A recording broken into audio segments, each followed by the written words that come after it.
A ideia, pessoal, é que vocês participem, tá?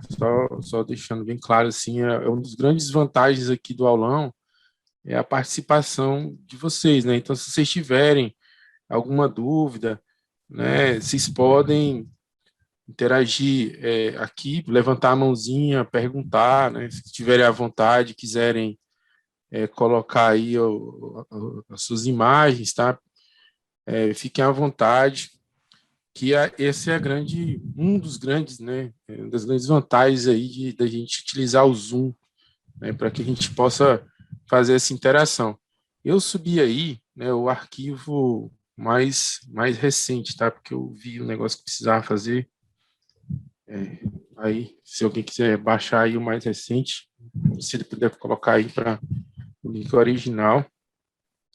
E aí a gente vai começar, tá? Eu vou começar a separar aqui minha. Então, deixar aqui em tela. Então, tá aí, pessoal. Hoje a gente vai falar, né, sobre a Lei 14.133. Ela acabou de sair do forno, tá? Ela acaba por revogar uma lei nova, uma lei antiga, né, que é a 8666, né, que vocês deveriam conhecer. E ela é muito nova. Já vou avisando, né, que eu já procurei todas as bases, né, de questões, não tem questões sobre ela. Mas por que a gente trouxe? Primeiro porque ela vai cair em todos os concursos, né, a partir de agora, porque ela é legislação que está vigente, né, como a gente vai ver, e ela revoga não só a 8666, mas outros diplomas também que eram muito utilizados, tá?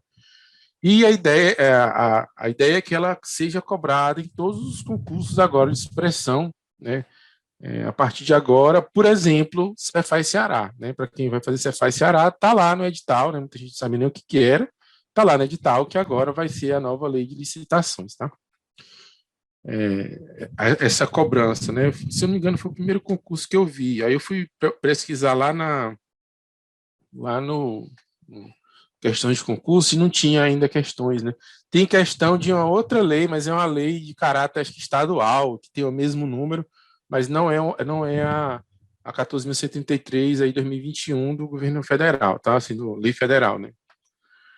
Que só rapidão, né? Aqui é o link do Prova de TI, né? Então, a gente está fazendo agora por assinatura. Todos esses aulões, eles são gravados e colocados lá, né? Para acesso do pessoal que é assinante anual, tá? Então, a ideia é que os assinantes anuais, né, tenham mais essa vantagem, né, de assinatura, e aqueles, né, que não são do provas ainda, né, possam, de forma avulsa, né, assistir um aulão desses, né, e aí também recomendo que, gostando, assine lá o provas, que a gente vai estar gerando material aí direto, né, para aprovação de vocês. Tá aqui o link do canal Telegram, né? Estou postando muita coisa lá no Telegram, então fica quem quiser aí fica à vontade de entrar. O blogzinho que eu mantenho, né? Mentoria, aqui a lista tem mais, que na realidade não é mais uma lista, né? É só um canal, tá? Basicamente eu não participo mais de fóruns de discussão porque tem muito terrorista, né? E aí é melhor ser só um canal ou unilateral, né? Ou pelo menos que a discussão seja um pouco controlada, porque felizmente o pessoal perdeu o prumo, né? Aqui as minhas redes, né, onde eu estou, né, das redes sociais, né, sempre divulgando aí. E vamos lá, tá? Fiquem à vontade aí de tirar dúvidas, né, sobre o que vocês não entenderem. É uma matéria do meu domínio, né? Então, assim, pode ser que eu fale algum termo que para mim é muito óbvio que para vocês, né, vocês tenham dificuldade, tá? Até porque muitos de vocês ainda não são servidores, alguns são, outros não. E quem está de fora geral tem dificuldade com essa parte de licitações, tá? Por outro lado, eu já tenho muita facilidade, porque já fui até gestor de contratações, então se eu falar alguma coisa que vocês não entendam, né, aí vocês já falam. A parte, né, da Cefaz, né, é o meu primeiro concurso que vai pedir essa lei. Ele vai entrar, por exemplo, na que a gente chama de era romântica, tá? Vai ser a era romântica, que é quando ele cobra conceitos gerais ou as grandes diferenças, né? Então, toda banca gosta das mudanças, né? Vocês sabem disso, né? Quando manda a versão do PMBOK, normalmente cobra-se as mudanças, né? A versão do IT, diplomas legais, a mesma coisa. Então, ele deve cobrar aquilo, né, que mudou, né, que impactou. Recomendo, obviamente, a vocês lerem a norma inteira, e ela é muito grande, tá? Ela é muito, muito grande. Recomendo lerem. Mas esse curso aqui vai focar nas grandes diferenças, aquilo que causa o impacto, que é o que as bancas, né, normalmente querem, tá bom? Então, a primeira coisa, né, tá aí o link, tá, da lei, né, para vocês irem lá e dar uma lida, né? Claro que a gente trouxe aqui os principais destaques. E do que ela trata, tá bom? O que ela trata? Ela trata de normas, né, gerais para as compras públicas nacionais, em âmbito nacional, tá? Aplicáveis a todos os entes governamentais e todos os poderes. Então, é o que a gente chama de lei geral. Então, ela vale desde o governo federal, né, até o município menor da federação, tá? Ela não se aplica, a gente vai ver, né? Não se aplica a outros entes, mas a administração direta, né, principalmente, ela se aplica a todo mundo, até o município, menor município do Brasil, ela se aplica. Diferente das instituições normativas, né, que normalmente se aplicam só ao ente, por exemplo, o governo federal, né, e as resoluções de CNJ, que se aplicariam ao judiciário, aqui ela se aplica a todos, tá? A todos a gente vai ver em que casos ela não se aplica, né? Então, ela não se aplica, por exemplo, às estatais, né? Então, quando eu falo de SERPRO, quando eu falo de Eletrobras, quando eu falo de Dataprev, elas são estatais, né? Por serem estatais, elas têm uma lei específica delas, né? Que inclusive abre, né, possibilidades de elas colocarem, por exemplo, modalidade de estações que nem existem, né? Então, as estatais, elas em tese têm mais liberdade, né, de fazerem as suas contratações, tá? Então, essa é a primeira dica, né? Elas, apesar de se aplicarem a todos os entes da administração no Brasil, elas não se aplicam às estatais, beleza? Qual é a lei das estatais? A 13.303 de 2016. Então, ele é o regulamento, né, de compras lá para as estatais, tá? Então, 25 anos depois, né, ela revoga, não revogou agora, tá? A gente vai ver, né, mas ela está revogando, né, a 8666, tá? E ao longo desse tempo, as modificações elas foram feitas, né, com base no que a gente chama de diplomas infralegais, né? A maior parte, né, algumas foram feitas com diplomas legais, né, no nível de lei, e outras foram feitas com diplomas infralegais, que davam esse aspecto local. Por exemplo, tinham várias instituições normativas, né, existem várias instituições normativas, né, e só se aplicam, por exemplo, ao governo federal, enquanto que para estados e municípios continuava se aplicando-se a lei geral, né, que era a lei 866. Eu vou dar um exemplo, tá? Por exemplo, é obrigatório, né, para compras o pregão eletrônico, mas apenas para o governo federal. O governo federal não pode fazer pregão presencial, porque existe um diploma que pede isso para o governo federal. Mas para os estados e municípios isso era apenas sugestivo, né? Se eles quiserem, eles podem fazer pregão eletrônico. Mas eles também, e era muito comum, na realidade era a maioria, né, fazer pregão, né, presencial, aquele pregão mesmo lá do pessoal estando lá fisicamente, né, e o pessoal entende aquilo como um risco, né. Então, essa é a diferença, né, entre a lei geral, né, nacional, com a lei que se aplica apenas a um ente, tá? Então, assim, conviver durante 2 anos, né? Cuidado, ela não foi revogada a 8666 total, tá? Ela está sendo revogada, né? Mas ela vai, como a norma ela muda muito, né? Muda muito, principalmente para os entes, né? Que a gente chama de subnacionais, né? Mas para os entes federais, boa parte do que estava lá já estava sendo praticado, mas com base em diplomas infralegais, como eu já falei. Então, aqui, ó, ela revoga, né? Está revogando a 8666, tá? Está revogando também o RDC, né, que era o Regime Diferenciado de Contratações, que foi criado para aquelas grandes obras, né, da Copa, né, e da Olimpíada. Então, você sempre dizendo, tem que parcelar o objeto, né? Então, esse regime era diferente, era global. Você podia fazer um grande projetão, né, e licitar todo de uma vez, né? Tem gente que entende que dessa forma é mais ágil, né? Então, mas boa parte do que está aqui, né, foi absorvido pela nova norma, né? Então, algumas coisas que estavam aqui foram absorvidas. E a lei do pregão, né, a 10.520, tá? pregão aí sendo incorporado pela lei principal. O pregão ele não é da 8666, ele tinha uma lei própria, né? A 10.520. Então, agora também essa lei foi fundida, né, numa lei única, tá? Que é a lei 14.133, tá? Então, ele revoga essas leis aqui, ó. Essa aqui ele está revogando, né? Vai perdurar com ela por mais 2 anos, tá? Com esses normativos, tá? Então, ela tem um negócio chamado eficácia limitada, pessoal. Você já deve ter estudado isso lá na parte, né, de direito administrativo. O que quer dizer isso? Ela está vigente, né? Mas para, de fato, ela ser usada, ela precisa de regulamentos, né? Que seriam dispositivos infralegais. E cada ente vai ter o seu próprio regulamento, tá? Isso quer dizer o quê? Por exemplo, caso clássico, né? Ele vai falar, por exemplo, do Portal Nacional de Compras Públicas. Esse portal ele não existe ainda, portanto, eu não consigo usar essa lei, né? Se o dispositivo, né, que dá eficácia à lei não existe, né? Então já está posto, né? Eu não posso contrariar a lei, mas eu também não posso usar, né? Isso é muito importante. Para que serve então a norma que está vigindo, né? E eu não posso usar, né, assim, ativamente, mas eu também não posso mais contrariá-la.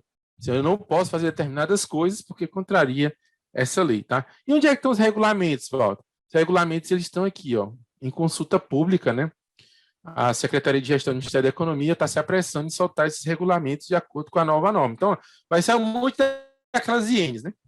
Instrução normativa X, instrução normativa Y, agora não mais com base na 8666, né? Com base na 14.133, né? E que tal link que vocês poderiam ver, né? Mas eu acho que é detalhista demais, né? Para uma primeira prova que vai cobrar isso, né? Não precisa. Mas quem tiver curiosidade pode ir nesse link aqui, ó, e vai estar lá pelo menos 2, eu já vi, né? Instrução normativa, né? Com base na norma nova. Então, assim, as instruções normativas antigas, elas tinham como base a 8666. Então, as novas instruções normativas têm que se adaptar, né, aos artigos da nova lei, tá? Então, todas essas normas devem ser atualizadas. Então, o processo licitatório, para que serve, né? Para que serve o processo licitatório? Está aqui, ó, está tudo aqui. Ó. Então, ele vai assegurar, né, a seleção da proposta, resultado de contratação mais vantajosa para a administração. Isso aqui é um problema que sempre ocorre, principalmente porque o pregão, né, foi muito utilizado. Não é para pegar o menor valor. Não é para pegar o menor valor. Isso está claro nessa lei agora, graças a Deus. É para pegar aquilo que é mais vantajoso para a administração. Inclusive, tem coisas que a gente vai ver que nem são baseadas no menor preço, né? Porque são outros dispositivos. Às vezes, que quem está ganhando é a própria administração, então não faria sentido, né? Minorar o valor, né? Se a administração está ganhando, o que é mais é majorar o valor. Então, o mais vantajoso nunca foi o menor preço, tá? O menor preço é um dos critérios que a gente usa, mas pode ser até o mais comum, mas não é o mais vantajoso. Fora isso, ela tem que assegurar um tratamento isonômico, né? Lembrando que isonomia, né, é tratar todo mundo igual, né? É tratar os iguais como iguais e os diferentes como diferentes, né? Isso aí é princípio de direito administrativo, tá? De modo a assegurar uma justa competição, né? Então, você não... que o interessante é que tenha a competição, né? Que é para poder aqueles que tiverem a proposta mais vantajosa se sobressaírem. Esse é o objetivo. Não é para tornar todo mundo igual, né? Vou dar um exemplo, tá? Assim, só para... Tem muita gente criticando o uso de robôs, né? Inclusive a administração toda hora diz que pode, diz que não pode. A minha opinião é que pode, pô. Assim, senão, né? Se a empresa está utilizando os robôs, né, de forma a entregar a proposta mais vantajosa, ela pode usar. Ela só não pode usar o robô para burlar, né, a licitação. Mas se ela está utilizando a capacidade técnica que ela tem para fornecer alguma coisa melhor, deve ser aceitar. O cara, mas o tratamento não é igual. Nunca é para ser igual, né? Se fosse para ser igual, né, uma empresa que tinha um computador mais potente não poderia participar, porque uma empresa que tem um computador menos potente, ela também... Não, a gente quer a melhor proposta, tá? É óbvio que tem algumas exceções, né? Quando você quer privilegiar a micro e pequena empresa, etc. Mas aí é o condão social, né? Que às vezes a gente coloca, tá? Então, é evitar, né, sobrepreço. Cuidado com esse termo aqui, o pessoal às vezes utiliza sobrepreço, né, como um símbolo de um preço maior, né? Sobrepreço é uma prática, vamos dizer assim, ele tem um viés negativo, tá? Então, quando eu tenho um preço a maior, né, se estiver dentro de uma faixa, tranquilo, não é um sobrepreço. Às vezes eu vejo os alunos, né, nas discursivas, né? Ah, não, porque foi um sobrepreço no sentido de é um preço a maior, né? Não, sobrepreço é caracterizado como uma prática aí já lesiva, né? Preços manifestadamente inexequíveis, né? Que é aquilo que é o contrário, né? Ou seja, o cara está colocando uma proposta com preço tão baixo que se ele ganhar, ele não vai conseguir executar, tá? Se ele ganhar, ele não vai conseguir executar. Isso é o que a gente chama de proposta inexequível, né? E aí aí ele descaracteriza aquele problema, né, do menor preço, né? Porque se eu quero o menor preço, está aí, ó, o menor preço está aí, mas eu não vou ter o serviço que eu quero, porque na hora que isso acontece muito em fábrica de software, né? O cara coloca tão menor preço que na hora que ele vai contratar os profissionais, né, para poder servir a administração pública, ele só tem dinheiro para contratar estagiário. E aí ele contrata estagiários, coloca lá e os caras não sabem fazer. Você queria o menor preço? Não, eu quero o menor preço desde que me atenda em qualidade, está implícito, né? E o superfaturamento, né? Que é o cara pagar, né, por aquilo que não foi entregue. Cuidado. Sobrepreço, você pagou pelo que foi entregue, mas pagou, né, um preço bem mais alto. Superfaturamento é quando você paga pelo aquilo que não foi entregue, tá? Então a pessoa está entregando algo quer dizer, ela está recebendo por algo, né, que ela não entregou. Isso aí, superfaturamento também é prática lesiva. Todas essas três aqui são práticas lesivas, né? Eu vou já falar desse aspecto. Então, incentivar a inovação, né? E ter a parte sustentável. Então, muito comum hoje na TI, né, exigir selos verdes, né? Energy Star, né? Aquelas normas alemãs, né? Para poder tirar equipamentos que possam causar choque, né? Queimaduras, né? Radiação, metais que possam causar intoxicação, né? Então, tem essa parte sustentável que possa contaminar o lençol freático. Mas o interessante é essa forma como foi colocado esses objetivos, tá? Porque antes, esse 3 era o mais importante, porque a Lei 866 ela foi criada num ambiente de alta corrupção, na época, lá em 1993. Então, ficava parecendo que o que você recebia era secundário. A lei ela nasce para combater a corrupção. Então, ela praticamente era uma lei de controle, né? Era uma lei que ela nasceu meio que para combater a corrupção. E esqueceram de entregar o equipamento. Então, ela se tornou tão burocrática, né? Que é um parto, né? Você conseguir comprar qualquer coisa, né? E era muito interessante porque as pessoas acabavam justificando isso, né? Ah, eu posso fazer qualquer coisa, né? Desde que eu siga o processo, né? E entre qualquer coisa era, inclusive, não entregar o que deveria ser entregue, inclusive encerrar e eu ficar sem o equipamento. Então, ela traz de volta essa visão, não, a gente tem que comprar o que deve ser comprado, né? E aí, obviamente, para comprar o que deve ser comprado, eu também tenho que ter lisura, mas não a lisura acima de tudo a ponto de nem conseguir, né? Nem conseguir comprar o que eu quero, tá? Então, esses aqui são objetivos, né? E aqui ele vai falar, né, no parágrafo único. Ó. Deixa eu colocar aqui.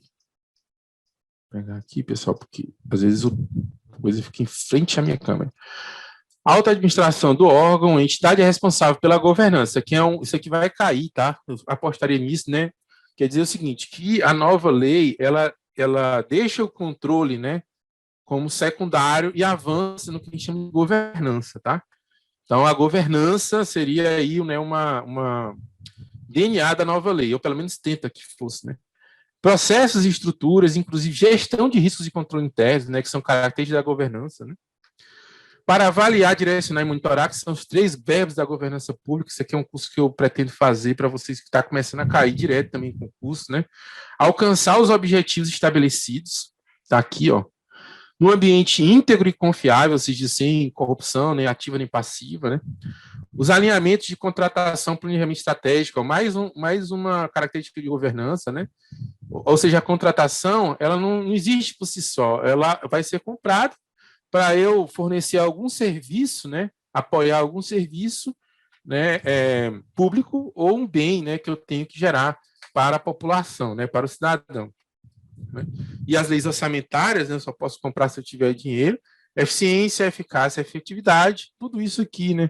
São critérios de governança. Então, uma das características bem clássicas, assim, se perguntarem, né, é que saiu do modelo de controle, né, que seria aquele modelo lá ou pelo menos se tentou fazer, né, o modelo da 8666, né, que era um controle, combate à corrupção, para um modelo de governança. Aí vem as palavras-chave, né, gestão de risco, né, a parte de gestão por competência, planejamento, eficácia, eficiência, né, efetividade, a parte de atrelar ao orçamento, né, o orçamento ser um orçamento mais sóbrio.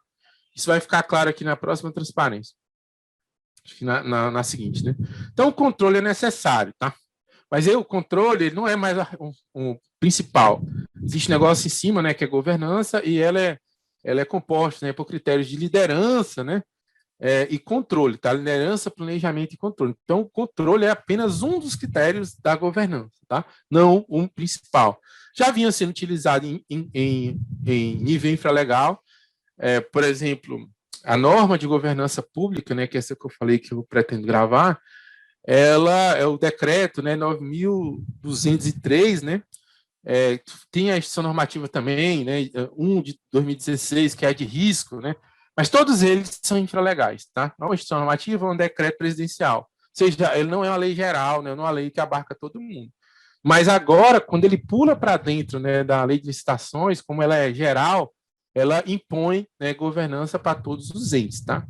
Então, tem um PL, né, a gente vai estudar isso na parte de governança, tem um PL de governança, mas ele ainda não foi votado. Mas, por meio das licitações, já se pede, né, várias características aí que a gente vai ver de governança para os entes, né, subnacionais, tá? Então, tá aqui, ó. Você precisa planejar as contratações de forma anual, ou seja, é o famoso PAC, né, Planejamento Anual de Contratações. Então, os órgãos, os entes vão ter que ter esse planejamento, né? Ou seja, as compras não poderiam ser mais, né, de qualquer jeito. Os órgãos federais já estavam fazendo isso desde 2018, 2019, patinando, mas tentando fazer, né? Então, no ano anterior, você já tem que programar as compras do ano seguinte, tá? Já tá bom, Walter, no ano federal? Nem em sonho, mas já está se tentando, já tá fluindo o sistema, né, que é o PGC, sempre foi ruim, né, mas está ficando melhor, mas está indo. Nos índices subnacionais, assim, tirando, né, os grandes, né, que já tem, sei lá, talvez São Paulo, né, Rio Grande do Sul, Minas, né, que tem centrais de compras, né, o resto ainda é bem distante, tá? Então, o plano anual de contratações, mas agora, pela lei, né, passa a ser obrigatório você criar os estudos técnicos preliminares, né, que nada mais é, né, que você vem lá da TI, né, acabou sendo adotado, né, pela instituição normativa da SES lá, a 40, que é você fazer o projeto, né, você fazer o projeto da própria contratação, né, ou seja, não só aquele projeto que vai ser executado, mas como que você vai fazer a contratação, né? Tipo, se eu vou fazer uma dispensa, não vou, isso aqui tem margem, não tem, e aí do ponto de vista de TI, né? Será que a gente vai pedir chave pública, chave privada, se vai obedecer aos critérios de interoperabilidade, né? MAC, PING, se vai utilizar protocolos homologados ou não homologados, né? Tudo isso, né? Você pensando antes, né? Como se fosse um pré-projeto, né? Para depois, enfim, gerar o projeto. Por quê? Porque se alguém quiser, né, criticar o projeto, já critica no pré, né? Para depois a gente não fazer toda uma documentação, o cara dizer, mas isso aqui está errado, aí tem que ficar voltando, né? Ficar voltando. Então a ideia é que todos discutam, né? Por isso que tem aquela fiscalização tripartite agora, né? Que aí já chega o cara do administrativo, chega o cara do demandante, mais o TI, e eles vão debater previamente, né? Para que na hora que gerar, né, o TR, né, o projeto básico, ali já seja fruto, né, de uma confluência, né, de um acerto, e ninguém chegue aí, né, engenheiro de obra pronta, para dizer que está tudo errado e mandar voltar, tá? E aí vem as questões de gestão de risco, né, que também está nesse outro módulo, né, de governança, teria que falar sobre gestão de risco, mas não é aquela gestão de risco. Quer dizer, mas com outra roupagem, né? Porque cada um tem a sua, né? Tem gestão de risco no PMBOK, né? Tem gestão de risco na 27005, né? Tem gestão de risco da ISO 31000, né? Então, todos esses são gestões de risco, tá? E tem a gestão de risco governamental, que bebe dessas outras, né? Que é a gestão normativa 1 de 2016, tá? Então, gestão de riscos também, né? Qual é o risco que eu corro, né? Se eu adotar esse ponto. Mas aí, né, focado mais em licitações, tá? E gestões por competência, que é um grande ganho, né? Agora é obrigatório, né? Você sempre foi, né? Mas agora está mais claro que tem que ser obrigatório aquelas pessoas que vão trabalhar na área de contratações, que elas tenham formação, tá? Você não pode colocar um cara de manhã, ou não deveria, né? Mas acontece, infelizmente, né? O cara chega de manhã, né, no setor, à tarde estão colocando ele para licitar, né? Milhares de reais, né? Talvez até milhões. E o cara não tem capacidade, né? Não é capacidade cognitiva, mas ele não foi treinado para aquilo, né? É tipo como se fosse uma punição, né? Ah, vai lá, se vira, né? Então, hoje é obrigado, né? Você fazer uma gestão de competência e treinar as pessoas, vai ficar claro, tá? Essa lei ela desobrecarrega quem trabalha com contratações, tá? Quem trabalha com contratações, antigamente, é quase que uma punição mesmo, sabe? Artigo 7 lá, né? Das punições possíveis, né? Então, o pessoal morria de medo. Tinha gente, quando era designado para uma comissão de contratação, ela praticamente começava a chorar, entendeu? Ela, não, meu Deus, meu mundo acabou, tal, não sei o quê. Então,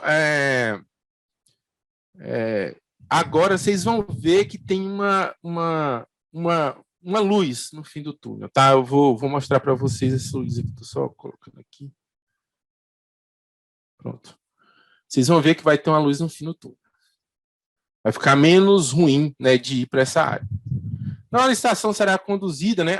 Isso aqui é uma mudança boa, tá? Pode anotar isso aqui, ó. Então, o pessoal chamar de pregoeiro, não sei o quê, agora o nome é agente de contratação, tá? Pode anotar isso aqui, porque isso aqui vai cair, né? O agente de contratação, todo mundo, né, que trabalha, né, diretamente com essa parte de contratação vai ser chamado de agente de contratação. Por quê? Porque se você chamar o cara de pregoeiro, fica parecendo que só é para pregão, existem outras modalidades de licitação. Então, ficou o agente de contratação, que é a autoridade designada, né, pela autoridade competente, né, servidores efetivos, empregados públicos, no caso estatais, né, para tomar decisões, acompanhamento do trâmite, né, ele é quase que um gerente de projeto, né, como se tentou dizer, né, ao bom andamento do certame até homologação. E é engraçado porque eles fazem, ó, agora eu quero homologar, né, eu quero ter o objeto, eu não quero punir. Antigamente ficava para tentar punir quem, né, quem fez X, quem fez Y. Não, a gente quer o objeto, a gente não quer punir. Punir é ruim, né? Não, mas precisa se punir. Precisa, mas ninguém quer punir. Porque o ideal é que a empresa fosse idônea, né, os servidores fossem idôneos, a sociedade ganhasse o serviço e todo mundo feliz. Quando você vai punir, apesar de ser obrigatório por lei, né, você, além de não ter o objeto, você ainda vai gastar tempo para punir, né, a empresa. Né? Então, o ideal é que a gente gaste energia, né, para aquilo que, de fato, a gente quer, que é o serviço entregue, né, o serviço sendo prestado e o bem entregue. Tá? Então, está aqui o agente de contratação, tá? Ele pode ser apoiado, né, por uma equipe de apoio. Então, esse cara normalmente é um cara efetivo, né? Mas eu não sou efetivo ainda, eu sou aí eu estou em, como é que chama, em curso de formação. Tudo bem, você pode apoiar, né? Pode ter uma equipe de apoio, né, que apoie o agente de contratações, tá? E apenas quando a modalidade de contratação foi escolhida, que no caso é o pregão, aí eu chamo esse cara de pregoeiro. Porque estava começando a chamar todo mundo que trabalhava em contratação de pregoeiro. Inclusive, existe um congresso muito famoso, né, que eu já fui lá em Foz do Iguaçu, que se chama Congresso dos Pregoeiros. Então, pregoeiro estava se transformando no nome do cara de contratações. Isso não é pertinente. Claro que se tivesse ficado, ninguém estava nem aí, né? Mas não é pertinente, porque é como se seria mais como que boa, né? O Gillette, né? Ou seja, a marca virou, né, o nome do próprio produto, né? Então, por exemplo, quando eu vou fazer uma dispensa, eu vou chamar o pregoeiro, mas eu vou chamar o pregoeiro, não é pregão, eu tinha que chamar o dispensoeiro, né? Então, mas aí resolveu-se esse problema, né, chamando de agente de contratação. E aí, no caso específico, que a modalidade é pregão, eu chamo um cidadão chamado pregoeiro, beleza? Aí continua, né? Caberá à autoridade máxima do órgão, entidade, promover gestão por competência. O que quer dizer isso? Quer dizer que esses caras que trabalham nessa área têm que ser treinados, né? E esse treinamento, né, de preferência, tem que ser, né, formar, né, qualificação de certificação profissional. Eles não exigiram a certificação, existe uma corrente que deveria exigir, e por escolas de governo. Por exemplo, ENAP, tá? Tem várias escolas de governo aí, né, que possam treinar esse pessoal. Inclusive tem a EVG, né, que é a escola virtual, né, que ela pode, inclusive tem vários cursos lá, tá, assim, não são cursos para concursos, né, mas eles têm os cursos dele lá e são de graça para qualquer pessoa da população. Então, às vezes, quando não tem um material específico de uma determinada matéria, né, para concurso, eu já indiquei a vários dos mentorados, né, que vão lá na EVG. Cara, vai lá na EVG, que pode ser que lá tenha um curso, né? Você vai perder mais tempo, né? Porque não é um curso voltado para concurso, mas às vezes o curso ainda não existe, né? Então, por exemplo, esse prêmio de governança, se eu for fazer, vou voltar mais ele para concurso. Mas você não vai encontrar, normalmente, eu estou falando de governança pública, né? Não da governança corporativa, né? Que já existe para caramba aí, com base no COBIT, né? Falando com base nos referenciais nacionais. E aí, acaba, né, se não tem, né, cachorro, caça com gato, né? Então, mas tudo isso, né, quer dizer o seguinte, que esses caras vão ter que ser treinados, eles não podem mais, né, ser designados sem treinamento, sob pena, né, de o próprio gestor principal ser responsabilizado, tá? Então, aqui, a formação compatível. Então, eu não posso colocar mais aquele cara que nunca fez um curso de nada, não tem um certificado, não tem nada, para que ele toque a licitação. Se acontecer isso, né, a própria autoridade máxima, se ela não tiver motivação suficiente, ela pode responder, tá? Porque isso daí você considera, ou colocar uma pessoa que não tem domínio, é um pulo para rolar algum tipo de problema, né? Porque a pessoa não vai conseguir nem se defender, né? Porque ela não tem domínio sobre aquilo que ela está trabalhando. Se as autoridades competentes, servidores públicos, tiverem participado dos procedimentos relacionados a licitações, né? Isso aqui é o seguinte. Isso aqui é a melhor coisa, né, para os servidores, né? Que aconteceu. O que acontecia, pessoal? Isso é uma crítica muito pesada, né? Existem advogados, né, públicos, certo? E isso era muito comum. Quando eu fui numa viagem para os Estados Unidos, essa parte de contratações, que viu lá. Então, assim, o que acontecia, né? Se você estivesse trabalhando em licitações, você era do governo. Então, o governo estava ali fazendo tudo por você, você era do governo. Se acontecer qualquer problema em licitação, você respondia pessoalmente, pô. Você responderia pessoalmente com seu CPF, mesmo que você não tivesse praticado nenhuma irregularidade. E para piorar, o advogado do governo acabava de chutar a cabeça do coitado do servidor. Ou seja, quando dava tudo certo, era governo. Quando já dava alguma coisa errada, você virava um páreo da sociedade, né? E o advogado que deveria te defender, ele era usado para poder te pressionar mais ainda. Então, na nova lei, isso muda, tá? Se você tiver seguido, né, as orientações do consultor jurídico, né, ou seja, eles pedem, né, antes da licitação sair, várias fases, ele coloca lá, né, a ponderação dele. Se você seguir o que ele está falando e de fato acabar dando algum problema, se o servidor se tiver que se defender, o próprio advogado público vai ter que defender o cara. Entenderam? Então acabou a história do cara, do coitado lá, ficar se defendendo sozinho, gastando dinheiro do próprio bolso, né? Para poder. Acabou não, né? Mas minimizou. Né? Ou seja, cara, eu fiz tudo de acordo com o que estava nos normativos e tal, não sei o que mais lá, mas deu problema. Né? A culpa é minha? Não, necessariamente, né? E o advogado agora vai defender esse cara, né? Em vez de ficar ser mais um cara para meter a porrada nele. Entendeu? Então, isso aqui é uma das grandes mudanças, né, que houve, né, em relação a que trabalha com contratações, o que deu um alívio. Quando dava certo, você era PJ. Quando dava errado, você era um PF, né? Uma pessoa física, né? E se vira aí para se defender, né? E às vezes entrava numa situação, né, complicada e, poxa, você acaba sendo prejudicado por algo que você praticou de boa fé, tá? Ele extingue, né, quanto às modalidades de licitação, tá? Deixa eu voltar aqui. Ele extingue, né, aqui, ó, ele extingue a tomada de preço e o convite, né? Então, das modalidades de licitação, isso aqui vai ser perguntado, tá? O que a nova lei extinguiu? Tomada de preço e convite. Não existe mais na nova lei essas duas modalidades, nem tomada de preço, nem convite. O que é que ficou da nova lei? O pregão, a concorrência, tá? Vou botar aqui. O pregão, a concorrência, o leilão, tá? E o concurso. Esse concurso, pessoal, cuidado, que não é o concurso que vocês estão querendo fazer, tá? O concurso que vocês estão querendo fazer é o concurso de provimento pessoal. Esse concurso aqui é aquele concurso quando eu falo assim, vou fazer um novo prédio, né? Preciso de um arquiteto. Aí eu vou fazer um concurso, né? Da melhor obra arquitetônica que vai me ajudar no prédio. Então, esse aqui é o concurso modalidade de licitação. Não é o concurso que vocês vão fazer, que é o concurso, né, de provimento pessoal, tá? Provimento originário de pessoal, beleza? Que hoje é o único, né? Então, pessoal, esses 4 aqui permaneceram, vai cair no concurso de vocês, né, principalmente na Cefaz.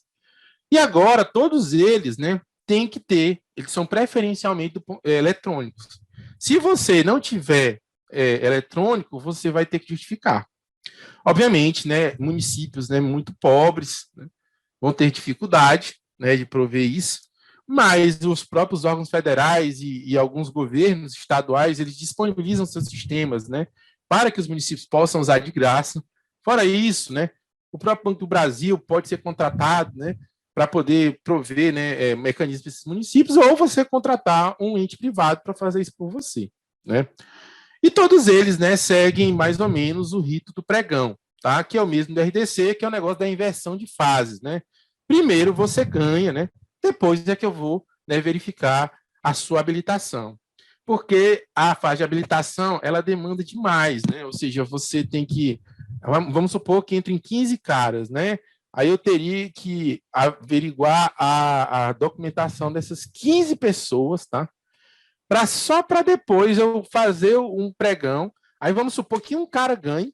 Aí esse cara que ganhou, né, ele poderia, eu poderia, né, deixar ele ganhar primeiro, ele ganha e eu só vou conferir a habilitação dele. Né? Então a diferença entre habilitar 15 caras, né, e alguns deles não têm condições de ganhar, para habilitar apenas um, que no caso é o vencedor. Ah, mas o um ele não é habilitável. Beleza, eu derrubo ele e chamo o segundo. E aí vai. Mas eu só vou verificando aqueles que, de fato, né, tiverem capacidade de ganhar, tá? E não mais todo mundo, né, que está um trabalho violento, tá? E esse cara aqui, né, é uma das grandes mudanças também da lei, tá? Porque a lei parte do princípio, né, 866, e como é que vinha, que o governo ele tem todas as respostas, né? Então, você tem todas as respostas para tudo, né? Por isso que se contrata tanto engenheiro, etc. Mas, pessoal, mesmo com uma mão de obra técnica, né, qualificada, pode ser que você queira comprar uma coisa, né, ou encomendar uma coisa, né, que nem existe no mercado direito, entendeu? Ou que você não conheça que existe no mercado direito. E aí entrou um negócio chamado diálogo competitivo, né? Que eles não podem ser utilizados em qualquer situação, tá? Eles só podem ser utilizados quando o objeto é complexo, né? A administração não possui conhecimento suficiente para identificar a melhor solução, né? E é necessária a colaboração do mercado para identificação e desenvolvimento de possíveis alternativas. Isso aqui eu vi muito, né? Nessa viagem que eu fiz, né? Que era uma viagem, porra, a viagem mais top da minha vida, tá? Eu com um convite lá do governo americano para pegar determinadas pessoas que eram influentes, né? Essa parte de contratações, eu acabei sendo chamado pela parte TI, né? Para conhecer, né, o modelo americano lá. E aí a gente viu isso quando a gente estava lá acho que foi em Washington, né? Aí os caras falaram o seguinte, ó, eles foram construir uma pista, né, entre o condado e outro. Não é uma pista, né? A senhora pista, né? E aí eles falaram para os caras assim, ó, cara, se a gente fosse fazer essa pista aqui, era o seguinte, ampliar a pista, no caso. A gente ia colocar mais quatro vias, né, de um lado, mais 4 vias do outro. E nas contas do governo, isso aqui, vou chutar, tá? Vai custar 4 bilhões. Beleza? Aí o que eles fazem? Eles chamavam os caras, ó, pessoal, o mundo inteiro, né? Porque é uma obra muito grande. Ó, eu vou fazer isso aqui. Se eu fosse fazer isso aqui, era mais ou menos assim, mas eu não sei se eu estou fazendo certo. Eu não sei se eu tô, né, up to date aí, né, com as melhores técnicas. Aí chegou um grupo espanhol. Aí falou o seguinte: não, no nosso projeto, a gente não ampliaria as pistas. Mas aí o que vocês fariam? Não, aí a gente vai disputar aqui, vamos ver, ó. Eu vou colocar tipo, como se fosse um monotrilho por cima, né? Mais um metrô por baixo, né? E aí a gente faz uma plataforma multimodal, não sei o que mais lá. E com isso eu não preciso ampliar as pistas. Eu faço esses 2 novos modais para transportar pessoas para um lado e para o outro. Por quê? Porque os caras não queriam era pista. Eles queriam era transportar pessoas de um lado para o outro. a solução que o governo deu, né, com o que ele tinha, e ele não é, né, o governo normalmente não é o maior foco de inovação, uma empresa, né, líder mundial, falou, não, de pista não, pô, vamos, os novos modais são esses, né? Então, esse diálogo quer dizer o seguinte, eu não sei nem o escopo que eu tenho, né, no máximo eu tenho um objetivo, eu vou dialogando, né, com as empresas para poder chegar, né, na solução final. Isso é muito praticado, né, nos outros países. Aqui é quase que cadeia, né? Se você for falar com uma empresa antes, né, da licitação, aí pode estar tá na lei que pode, né? Mas quem não conhece a lei fica dizendo, mas você está se reunindo com a empresa, óbvio, pô. Os caras vão participar, são partes interessadas, né? Obviamente que eu preciso ter uma postura íntegra, né? Mas eu não posso me furtar de conversar com as empresas, converso com as empresas no ambiente aberto, dentro do ambiente institucional, com a marcada, com tudo aberto, né? Tal, para não ter nenhum tipo de suspeição. Mas eu preciso dialogar com as empresas, isso é fato. A empresa precisa saber de fato o que a gente quer e a gente precisa saber o que as empresas, né?